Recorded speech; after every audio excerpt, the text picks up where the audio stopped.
Mesdames et messieurs, bienvenue dans cette deuxième partie de la journée qui comportera des tables rondes animées par M. Amri.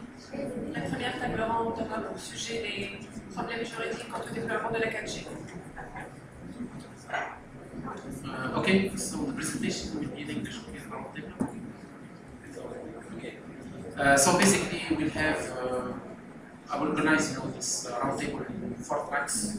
Okay, and we have our guests from mobile operator, network equipment provider, and regulation, spectrum regulation.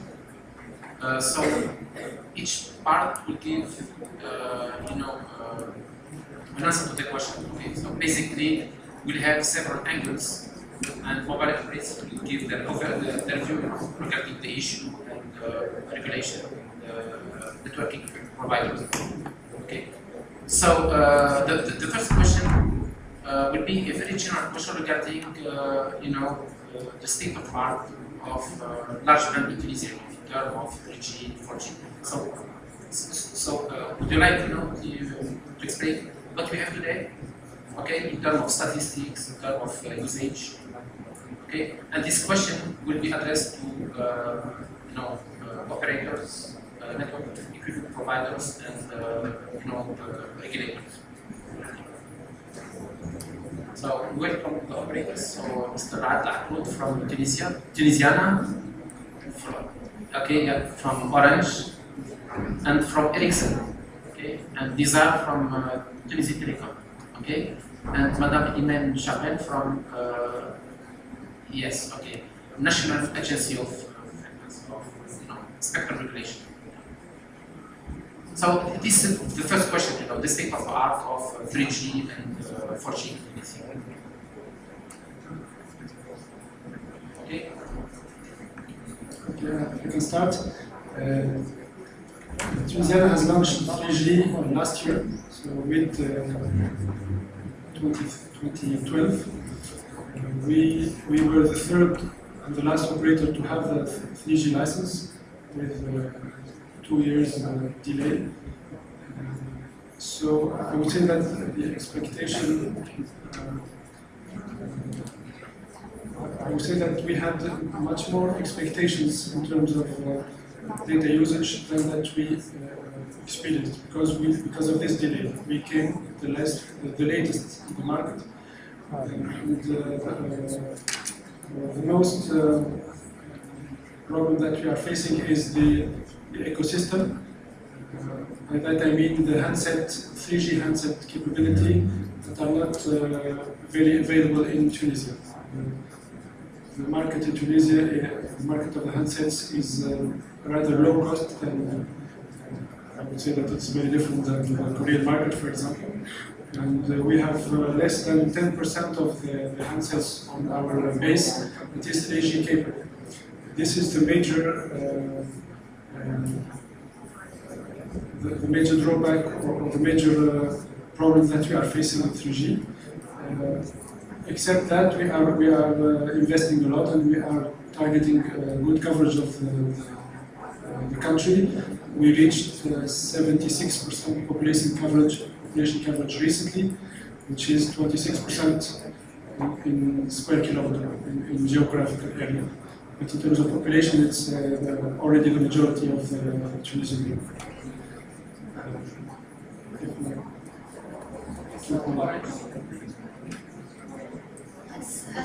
We launched 3G services in 2010.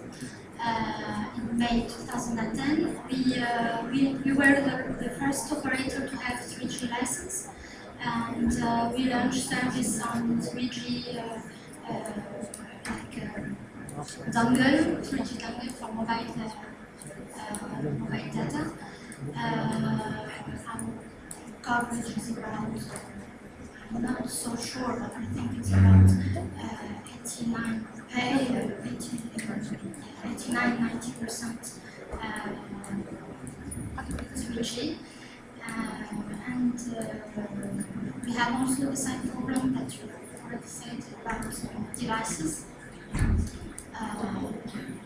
So I think it's work. Tunisian people like this kind of services because they have a very success when we launched 3G. And prices are also not so high. It's about it was about 30 dinar. Now it's about 25 dinar for the 3G dongle.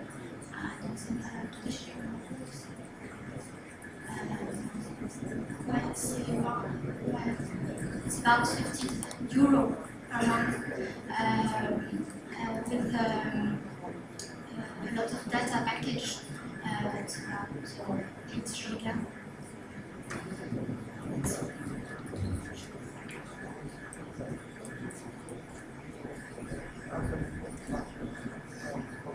Thank you. For Tunisie Telecom, we launched 3G services in 2011. We had also the same challenges. The first one was the coverage challenge, like in '98 when we launched the GSM.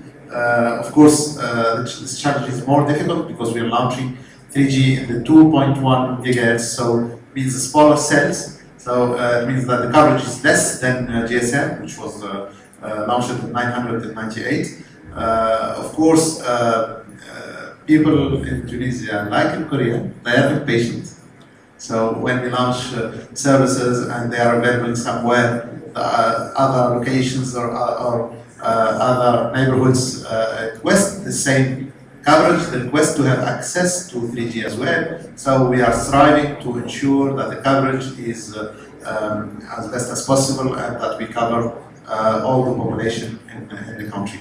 The second challenge that we have is capacity, because we thought, as I said in the morning, that the capacity requirement will be the same as we have seen elsewhere in European countries. For example, the reality is different. We have seen that the traffic has soared so much, it's almost 4 times what the worldwide average, and we have to invest to ensure that we have the right capacity to answer to the customer requirements that are demanding more. Most of this traffic is video traffic.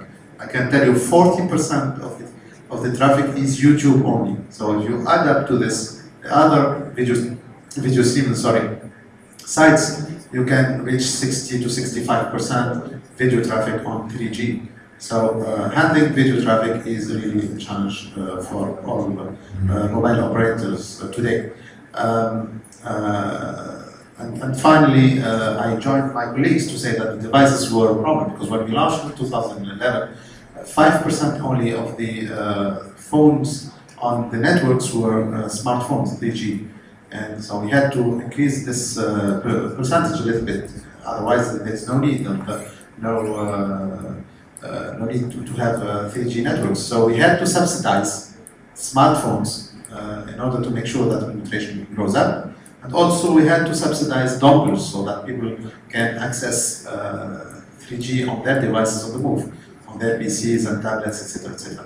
So an important investment has been done in order to increase this percentage.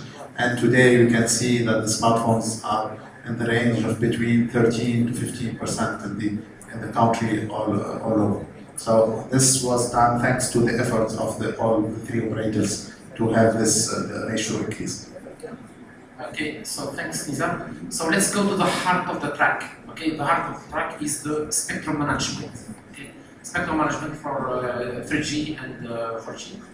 So I will ask the same question. So okay. Okay.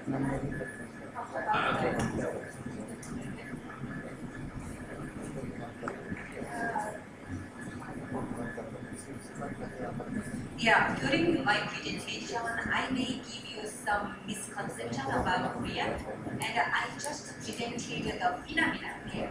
But under the phenomenon, there is something else. Here, for example, there are so many people who had LTE and or LTE advanced service, not because they wanted to have one. Sometimes there are people who would like to have up-to-date technology, but sometimes because of money. Because in Korea, all the operator has very aggressive marketing. So there is more benefit when you choose LTE than 3G. And those who already have 3G service with unlimited data, they are not willing to leave 3G because it is so beneficial. But those people who would like to join 3G now and want to join into the unlimited data service, no, there is no option of those. So because of the operator's offer, it's so good for LTE and LTE advanced, not good for 3G. Many people had a choice of LTE. For example, me, I choose 3G because I figured because I'm either at home or at work, and most of the time I could get good service through the Wi-Fi for free. So I don't need that much data service from cellular. I don't need to pay.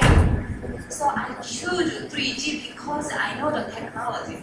But many people was misled by the market. So that's one thing. Okay, great. Okay, thank you. So we go to the heart of the track, which is spectrum management. I would like to ask the representative of the National Frequency Agency, okay, regarding spectrum management for LTE and 4G, okay? And I will ask the same question for mobile operator, what are the plans, the feedback regarding what you say? And the same question for network equipment providers, what are, we'd like to know, the roadmap in terms of product to support, this technology in the context of Tunisia. Okay, so,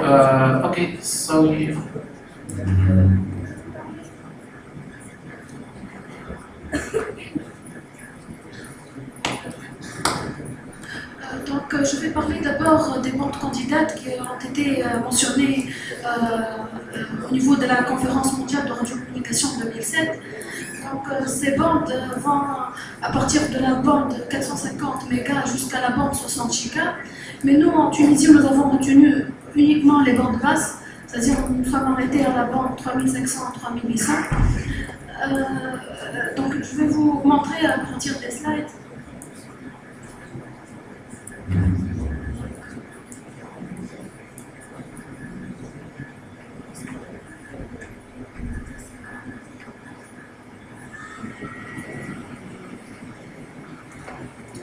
Donc au niveau de ce slide, il y a les bandes candidates 4G qui ont été proposées par l'UIT. Donc la première sous-bande, c'est la bande 450-470. Donc cette bande en Tunisie, elle est actuellement utilisée par Tunisie Telecom, je pense. On avait avant le LNT 450, il y avait l'analogique, maintenant on est en train de la libérer. Ensuite, il y a la deuxième bande qui commence par 698 jusqu'à 960. Donc c'est la bande maintenant là où il y a le service mobile et le service radiodiffusion. La bande 1700 2025, la bande 2110 2200, 2300 2400, 2500 2600 et la dernière sous-bande 3400 3600. Pour le cas tunisien, nous sommes en train d'étudier d'abord la bande 800 qui va être le dividende numérique 1. Ça commence à partir de 790 jusqu'à 862. Donc cette bande actuellement elle est utilisée par le service radiodiffusion, mais à partir du 17 juin 2015 va être libérée complètement pour le service mobile. Donc on a maintenant un projet en cours pour cette bande avec l'Office national de télédiffusion. Pour la deuxième sous-bande qui est actuellement utilisée par les trois opérateurs, la bande 900, la bande 1800 aussi elle est utilisée pour le DCLS 1800. La bande 2,1 GHz elle est actuellement utilisée pour la troisième génération, pour le MDS.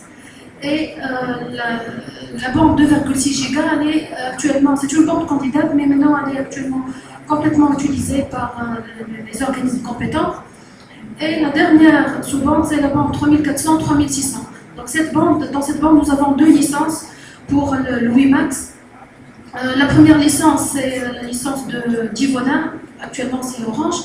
Et la deuxième licence, c'est Tunisie Telecom. Donc c'est pour le WiMAX fixe, les 3 heures, 802.16d. Sinon, pour la bande 1800, je vais vous montrer ici la partition de la bande 900, elle est répartie entre les 3 opérateurs, Orange, Tunisie Telecom et Tunisiana. Donc 10 mégas pour Orange, 12,5 pour Tunisie Telecom et 12,5 pour Tunisiana. Dans la bande 1800, il y a aussi les 3 opérateurs, chacun à 15 mégas. Et nous avons 30 mégas qui est libre. Donc 12 mégas aux alentours de 1700 et une autre sous-bande de 18 mégas à la fin de la bande. Donc ces 2 bandes sont actuellement libres, mais il y a quelques canaux qui sont utilisés par les organismes compétents. On est en train de les libérer. Il y a un projet qui est en cours, un projet qui va être lancé en 2014. Donc sinon, pour la bande 2100, donc cette bande elle est occupée par les 3 opérateurs, chacun a 15 mégas en bande LTD. Et il y a 15 mégas qui sont libres actuellement et on a lancé une étude, une consultation qui concerne les scénarios d'exploitation de l'attribution de ces bandes résiduelles. Okay, great. So let's listen to the operators. What is your feedback regarding this offer in terms of spectrum? In terms of spectrum, the considerations are multiple. First one is spectrum for coverage. So Tunisie Telecom is expecting the regulator to provide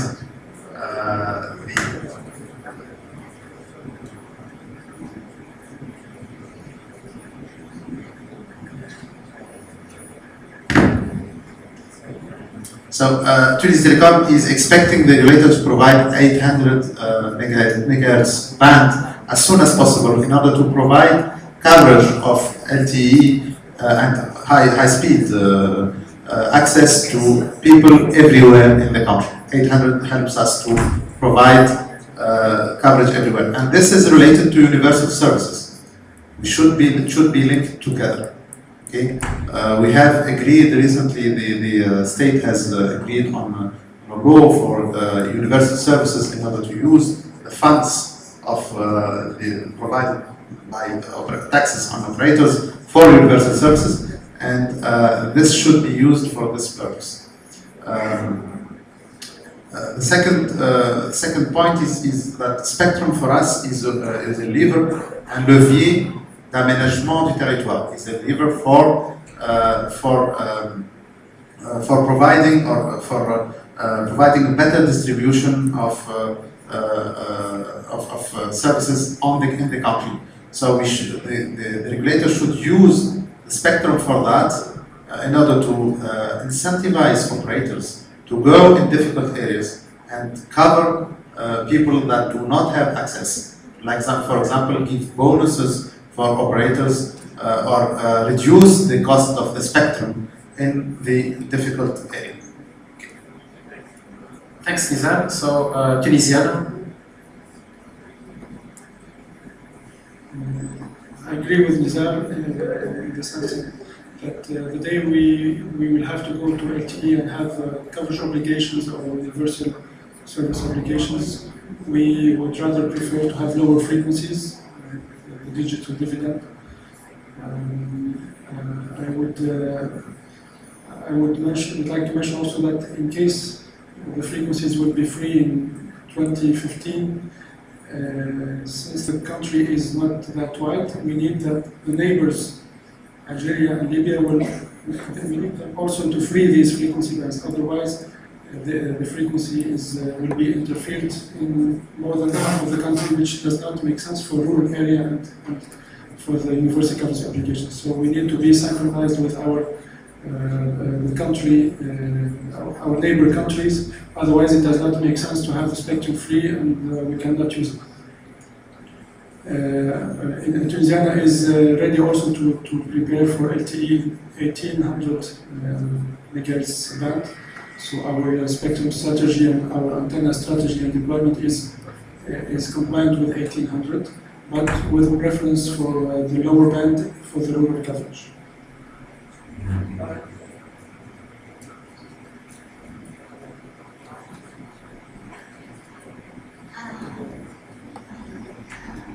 I agree with all my colleagues about the importance to have harmonization situation in the country and with our neighbors. We also need lower frequency for coverage, indeed, and for about 800 band. I see that the spectrum free spectrum is not so high. So the question is how will we dispatch this spectrum between three operators, and also the most important thing is the price of this spectrum and the model that the government will use for the caution for this spectrum also is important to be clarified for the sector. It's important for us to know exactly when will we have the frequency free and how can we auction for this frequency.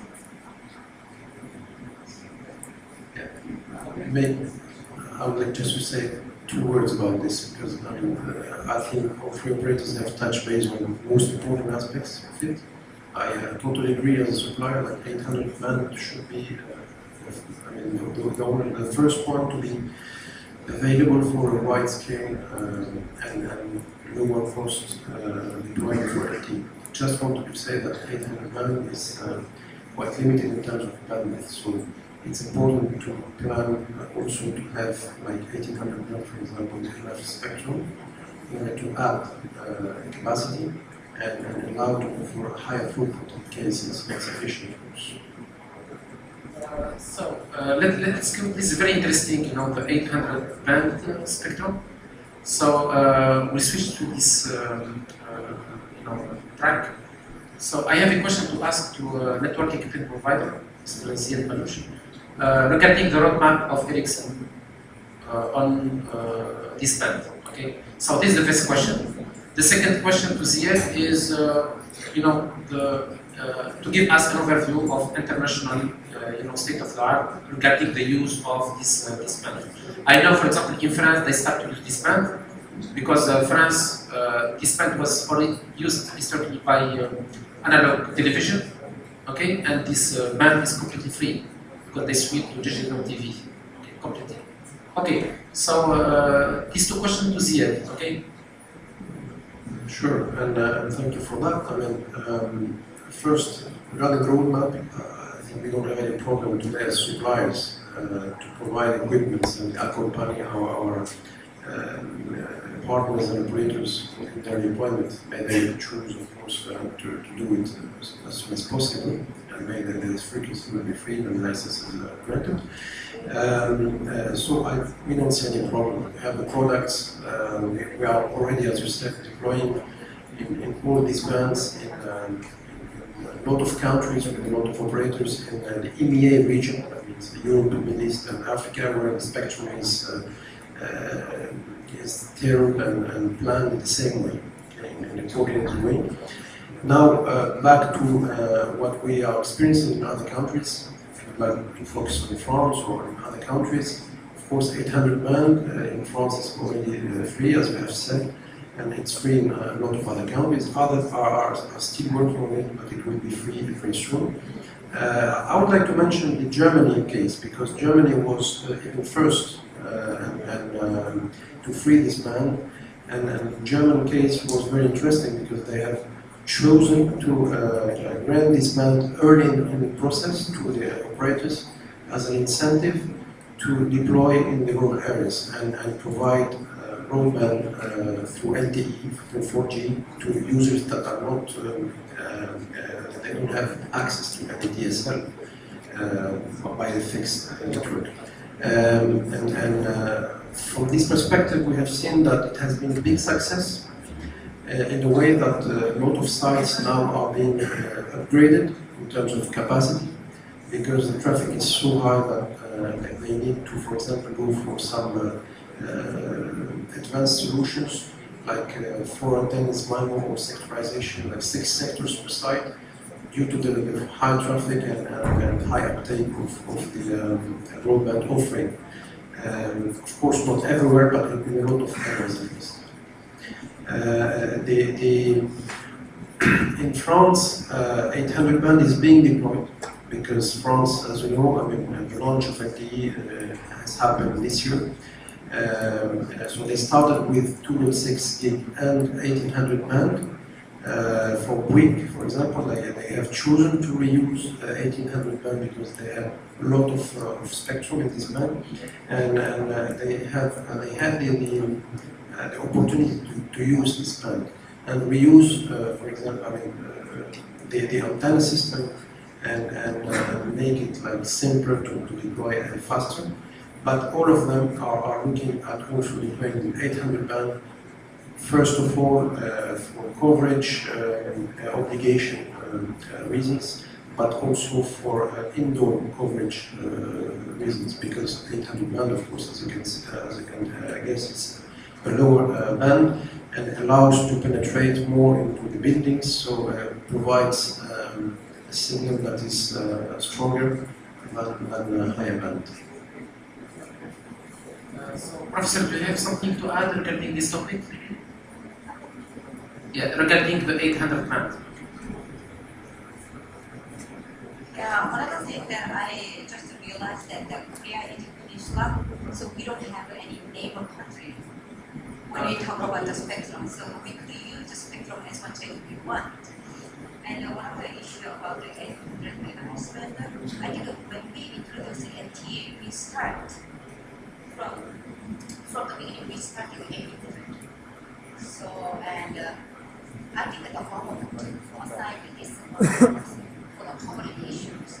And another thing is that Korea has to go from 3G to 4G because it's a decision made by government.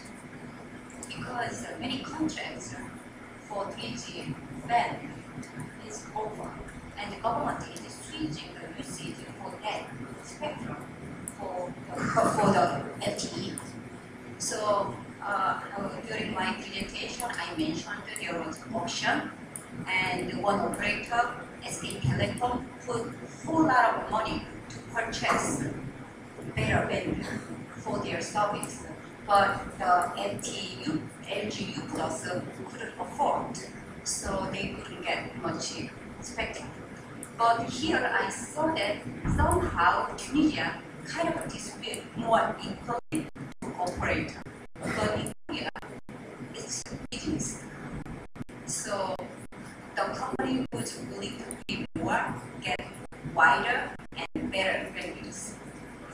So even though you have the technology for the service, sometimes because you don't have the right value, you cannot serve.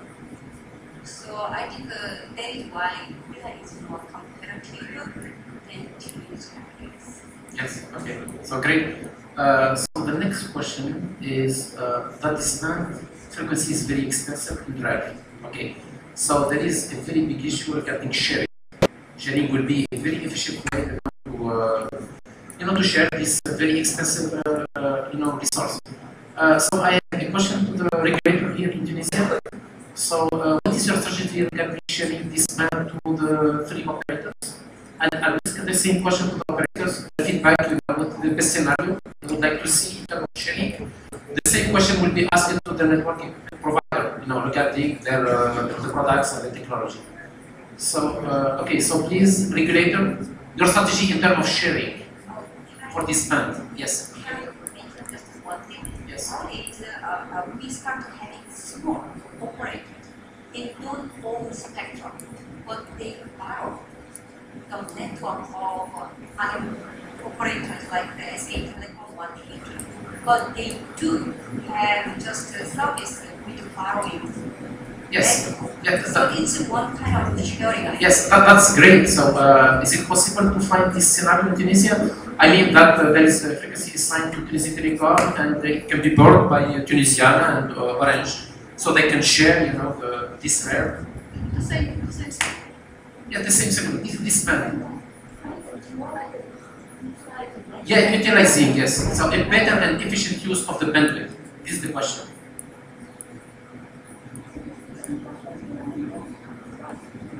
Oui, c'est ça. What is your strategy?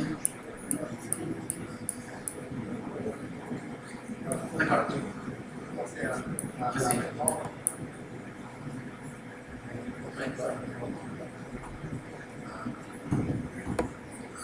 Si je peux commencer à répondre à la question de mon collègue suivant, I think sharing or frequency sharing is something that we can explore in the future in order to be more. If it is more efficient for us as a sector, as three operators, to use frequency sharing, then we should explore it. However, I think it is interesting only in areas where we need coverage and we don't have pressure on capacity, meaning rural areas or low density areas. So sharing can be interesting in low density areas. In high density areas, les zones fortement denses, je ne pense pas que ce soit intéressant ni utile, et peut-être mes collègues diront le contraire, mais je pense que ce n'est pas très utile de faire du partage dans les zones fortement denses. Okay, so what is the Tunisiana view?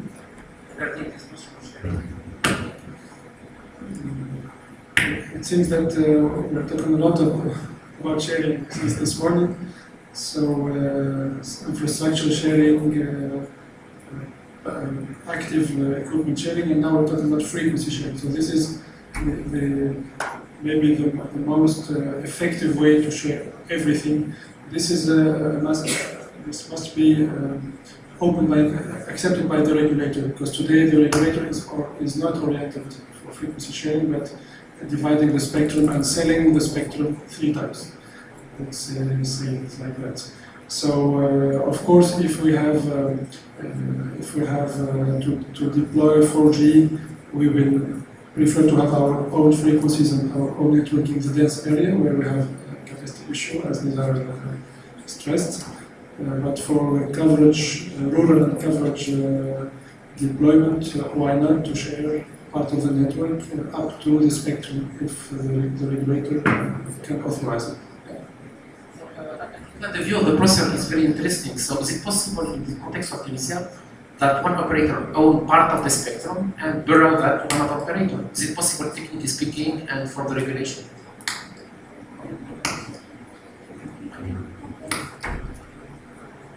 From the regulation, it will be complex in the control of the spectrum. When there is interference or interference, the ANF, for example, cannot intervene to resolve the problem. So we prefer not to share. So, Orange, you have to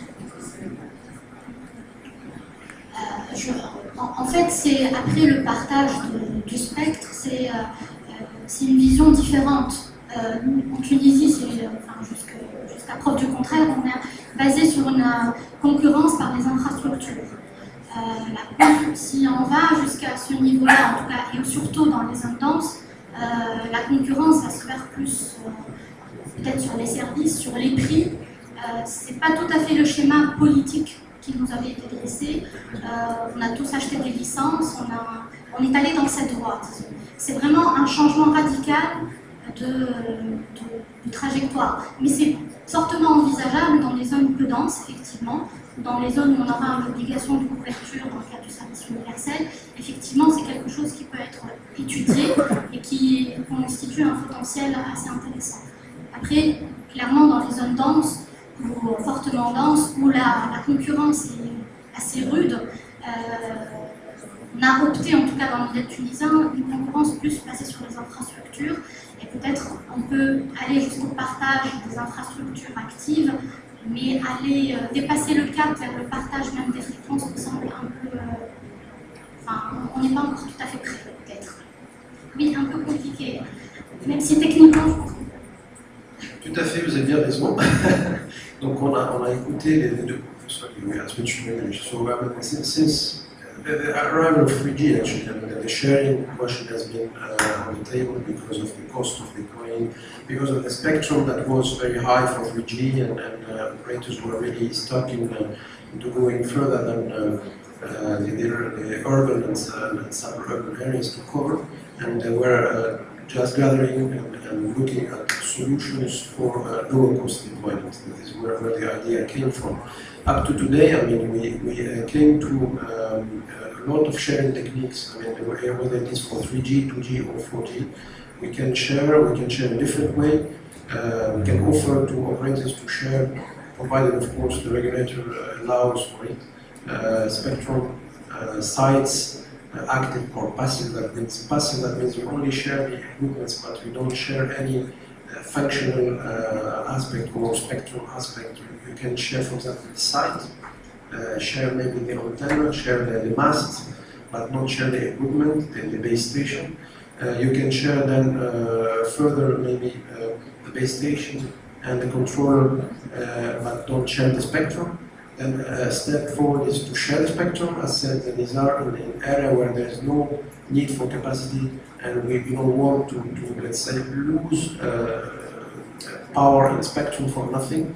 Then operators can gather together and put one side and share the spectrum of one of them to cover where there's not a lot of user or not a lot of traffic. And then we can go even further, because then we can have an area that is being deployed by one operator, and the second operator users are just welcome in a national roaming way. I think we have seen this in a lot of cases already. So we have all solutions. We can, of course, adapt to the need of operators and to the economical aspect of the deployment based on the frequency band, based on a lot of things. What I wanted to add is that this topic is really of high interest today in a lot of countries. And as it has been already mentioned by one presenter this morning, there are a lot of operators who have chosen to share in areas where there is very low traffic and very low demand. But for regulatory obligations, they have chosen to deploy together and share even spectrum. And it requires a special setup. It requires a lot of coordination. Usually, it's a third entity that is neutral that manage these shared areas, and it requires some coordination and some setup, but it's doable and feasible. Okay, so thank you. Thanks, Zied. So there is another question, regarding how to mix Wi-Fi and 4G. Okay, Wi-Fi, yes, Wi-Fi. So basically, for example, so I live in Paris. Okay, I have Wi-Fi everywhere. So I even don't need to have 3G or even 4G. Okay, I will be the advocate of the evil. Okay, because it works fine. It's part of my package. So I would like to know what is the strategy of operators, in terms of deployment of mixed infrastructure between 4G, LTE, and Wi-Fi. Okay, because it would be quite interesting and quite less expensive in terms of investment. Okay, this is my point of view when I live in a very big city, like Paris or even Korea. Okay, so we'd like to listen, to your view regarding this subject. So Wi-Fi is on the table. It's a project that is ongoing right now to deploy Wi-Fi hotspots in public areas, and the main driver for that is the traffic offload. The fact that traffic is high on the 3G. And particularly in some hotspot areas. So the best way to offload that and to reduce our cost is to put Wi-Fi and offload that traffic. Now, replicating the experience of Paris is difficult, since Paris we have an actor, disrupting actor called Free, who offered Wi-Fi free. And we know that with Free has a special model. The price is also of the DSL in Paris. Higher than Tunisia. The price of the DSL connection the average is lower. So this may prevent a free Wi-Fi. However, for me, in terms of pricing, I give you very precise, view. For example, with Orange, so I am subscriber of Orange in Paris. I can have, unlimited calls, unlimited SMS, okay, with Wi-Fi in the Paris area with just 10 euros per month, okay. So it's very interesting. So Orange has a very high quality network, okay. So everywhere I can connect to Orange, with Wi-Fi. Okay. I think one. That's what I meant by Wi-Fi offload. So the Coffee operators break. will allow their 3G Roundtable users 2. to connect on Wi-Fi in their package or with Little Plus.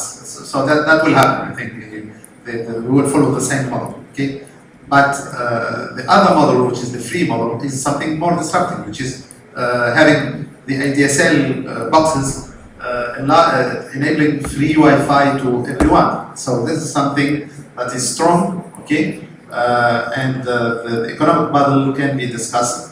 However, all that is free maybe has lower quality, so there is also a balance to be seen there.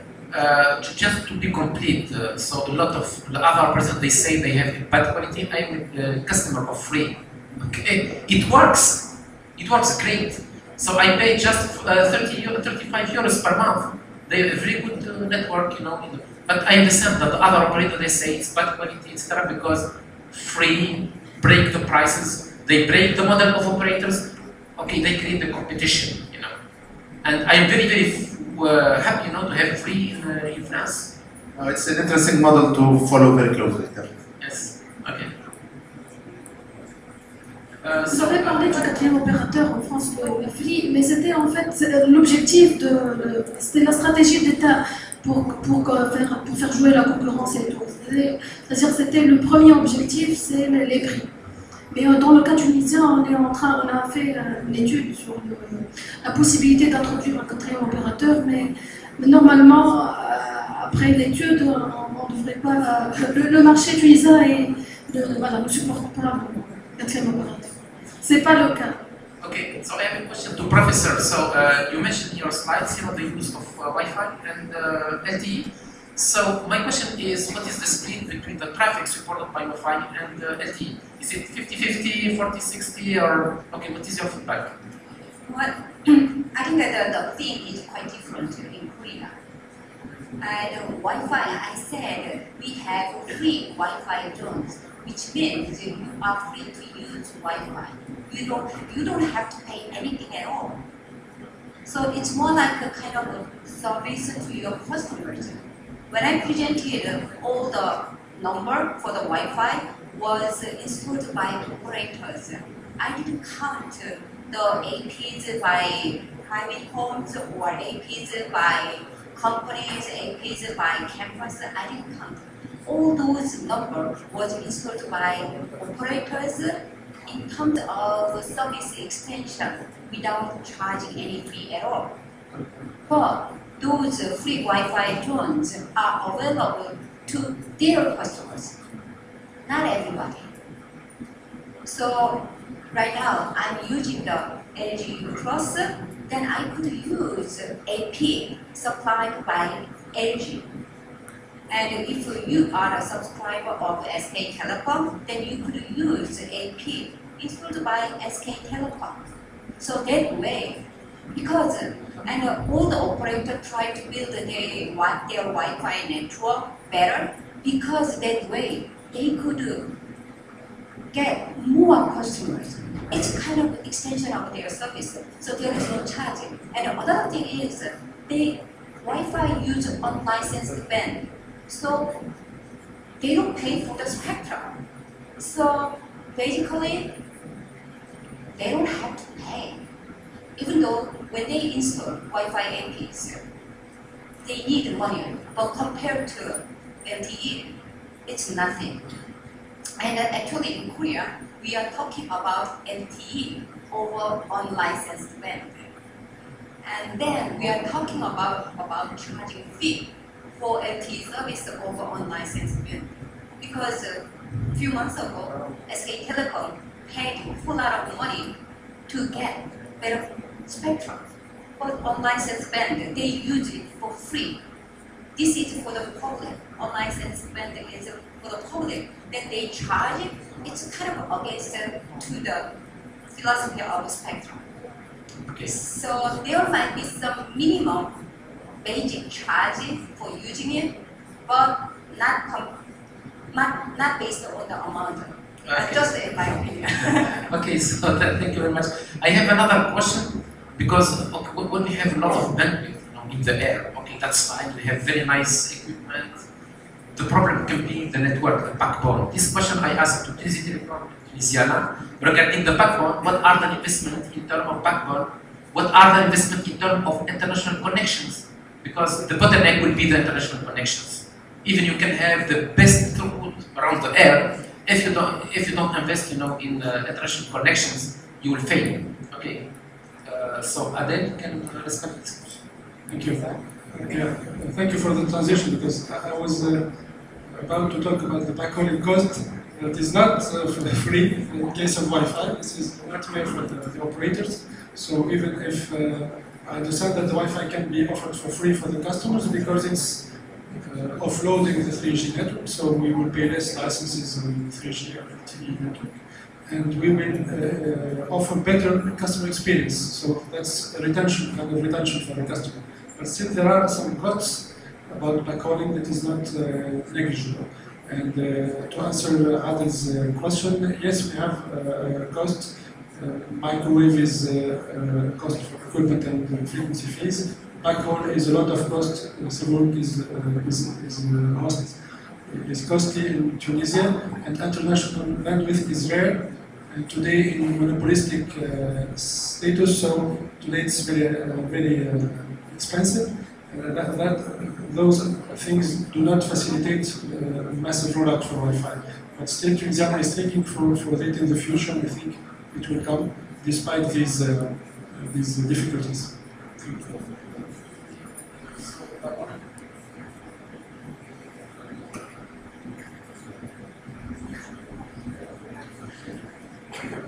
Okay. It's very interesting because there are a lot of perspectives, but I want to do the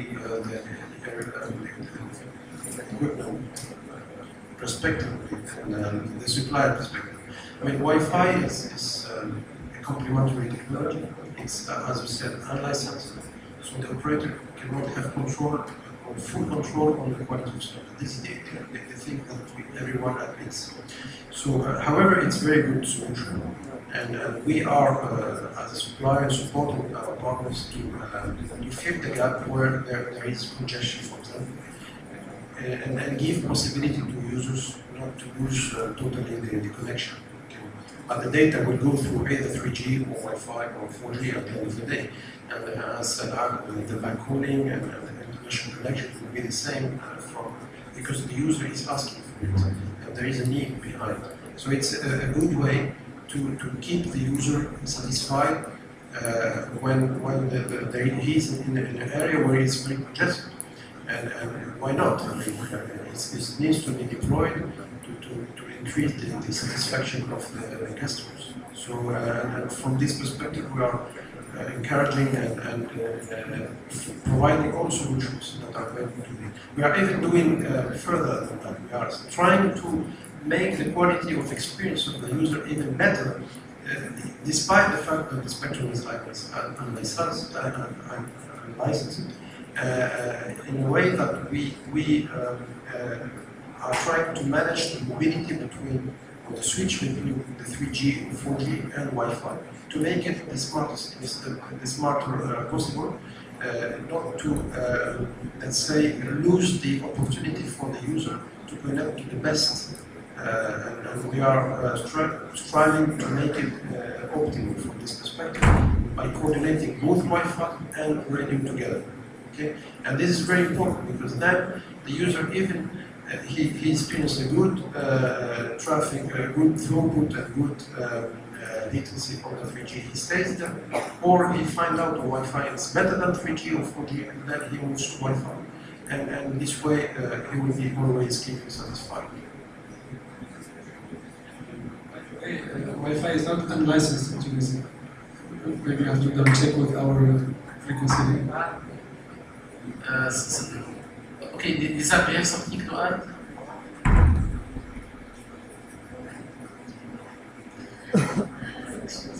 For the Wi-Fi, if the use is outdoor, it will be licensed. If it's indoor, it will be without license. Because we have some power, we have to reduce the power and reduce the range of the point access. So if we pass 100 meter for the 2.5 giga and 200 meter for 5 giga. Okay, thank you. I wanted to comment on the backbone. Your question on the backbone. Yeah.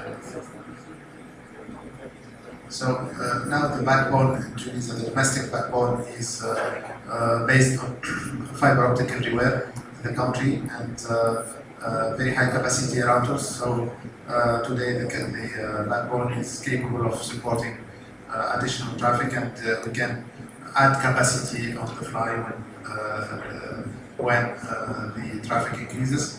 On the international capacity, of course, we are following. We are doing upgrades progressively because, of course, we have costs from the other operators, international operators. Today, the capacity is 90 gigabit per second for international. Traffic is increasing. It's interesting, and we just increased from 80 to 90 last month, and we see traffic increasing. So probably we will see acceleration of increasing bandwidth to support the increasing traffic in the country. No, it's for the country, all the country. And regarding international connection, what is the bandwidth utilization? So it's full with 90 gigabit?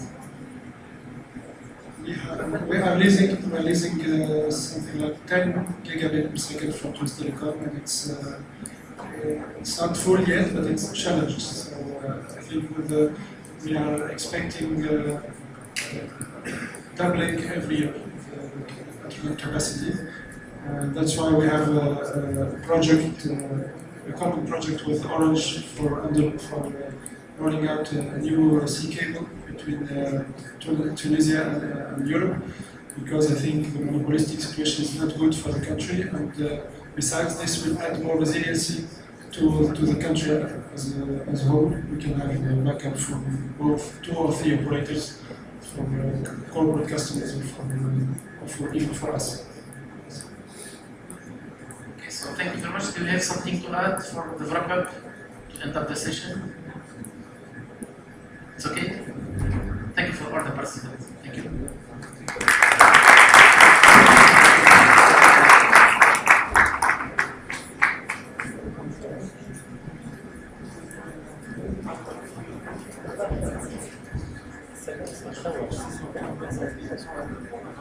Merci pour votre attention, merci pour nos invités pour cet intéressant débat. Nous vous invitons à vous rafraîchir et nous nous reverrons après la pause café pour la deuxième table ronde. Merci.